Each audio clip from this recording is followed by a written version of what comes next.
G20 शिखर सम्मेलन का जिस तरह से शानदार आयोजन किया गया, उसके लिए पूरी दुनिया भारत की तारीफ में कसीदे पढ़ रही है। भारत ने G20 शिखर सम्मेलन का आयोजन इतने भव्य तरीके से किया जो आज तक नहीं हुआ। लेकिन पीएम नरेंद्र मोदी ने G20 शिखर सम्मेलन से अलग एक खास रणनीति के तहत चीन और पाकिस्तान जैसे देशों की नींद उड़ा दी। क्योंकि G20 शिखर सम्मेलन के दूसरे दिन मोदी ने फ्रांस, जर्मनी, कनाडा, तुर्की सहित कई अन्य देशों के राष्ट्र प्रमुखों के साथ द्विपक्षीय बैठक। मोदी की खास रणनीति ने उड़ाई पाकिस्तान और चीन की नींद।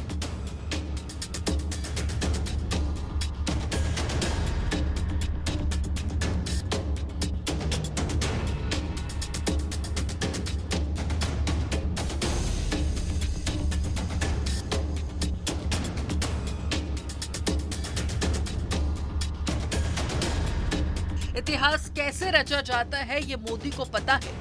भारत का दुनिया में डंका कैसे बजाया जाता है ये मोदी अच्छी तरह से जानते हैं। और दुश्मन को कैसे दोस्त बनाया जाता है इसका फॉर्मूला सिर्फ मोदी के पास है। G20 शिखर सम्मेलन को लेकर दुनिया की निगाहें भारत पर ही टिकी थी। भारत कितने अच्छे तरीके से इस शिखर सम्मेलन का आयोजन कर पाता है, समूची दुनिया यही देखने के लिए टकटकी लगाए बैठी थी। लेकिन भारत ने इस बार वो इतिहास रच दिया जो अब तक किसी देश ने सोचा भी नहीं था। G20 शिखर सम्मेलन का इतना भव्य आयोजन कभी नहीं किया गया। 60 शहरों में 200 बैठकें कराना आसान नहीं, हजारों लोगों के डेलीगेट्स को पूरे देश में घुमाना आसान नहीं। लेकिन मोदी ने ये दिखा दिया कि वो है तो कुछ भी मुमकिन। चीन और पाकिस्तान भी टकटकी लगाकर भारत को निहार रहे थे, मगर इसी बीच मोदी ने खास रणनीति अपनाई और दुश्मन देशों की रातों की नींद उड़ा दी। चीन जिसे अपना दुश्मन बना रहा है और पाकिस्तान जिससे कर्ज मांग रहा है, मोदी ने उन्हीं देशों के साथ द्विपक्षीय बैठक पर बाजी पलट दी।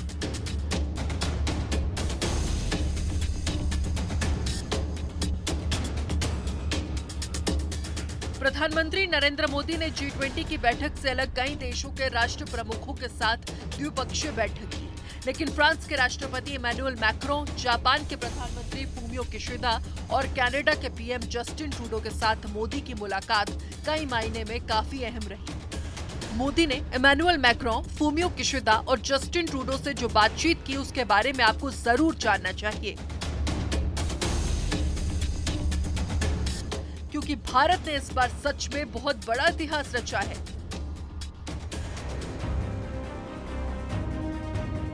सबसे पहले आपको फ्रांस के राष्ट्रपति और पीएम मोदी के बीच क्या कुछ बातचीत हुई उसके बारे में बताते हैं। भारत और फ्रांस के बीच व्यापार में रक्षा सौदों की अहम भूमिका रही है। फ्रांस से ही भारत को खतरनाक लड़ाकू विमान रफाल मिले। इस बार भी जब फ्रांस के राष्ट्रपति और मोदी के बीच बातचीत हुई तो दुनिया देखती रह गई, क्योंकि इमैनुअल मैक्रों ने प्रधानमंत्री मोदी की जमकर तारीफ की और भारत के साथ दोस्ती को और ज्यादा मजबूत करने की कसम खाई। उन्होंने साफ शब्दों में बता दिया कि भारत उनके लिए कितनी ज्यादा अहमियत रखता है। Stratégique extrêmement dynamique. Nous avons un partenariat de défense très fort.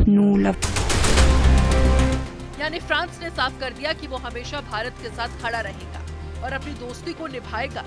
G20 शिखर सम्मेलन से अलग मोदी ने कनाडा के पीएम जस्टिन ट्रूडो के साथ भी द्विपक्षीय बैठक कर भारत के खिलाफ कनाडा में बैठकर साजिश रचने वालों की कमर तोड़ने का काम कर दिया।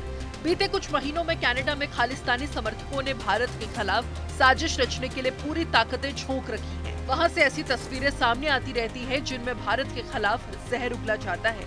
इसीलिए जस्टिन ट्रूडो से मुलाकात के दौरान प्रधानमंत्री मोदी ने कनाडा में भारत विरोधी खालिस्तानी गतिविधियों का मसला सख्ती से उठाया, जिसके बाद कनाडा के पीएम जस्टिन ट्रूडो ने ऐसा कुछ कह दिया जिसे सुनकर खालिस्तानियों की नींदें उड़ गई। It's important to remember that the actions of the few do not represent the entire community or Canada. Canada के प्रधानमंत्री से पीएम मोदी ने साफ कह दिया कि वहां भारत विरोधी गतिविधियां बर्दाश्त नहीं की जाएंगी, जिस पर कनाडा के पीएम ने भारत की धरती से खालिस्तान समर्थकों को ऐसा संदेश दिया कि उनके चेहरों की हवाइयां उड़ गई।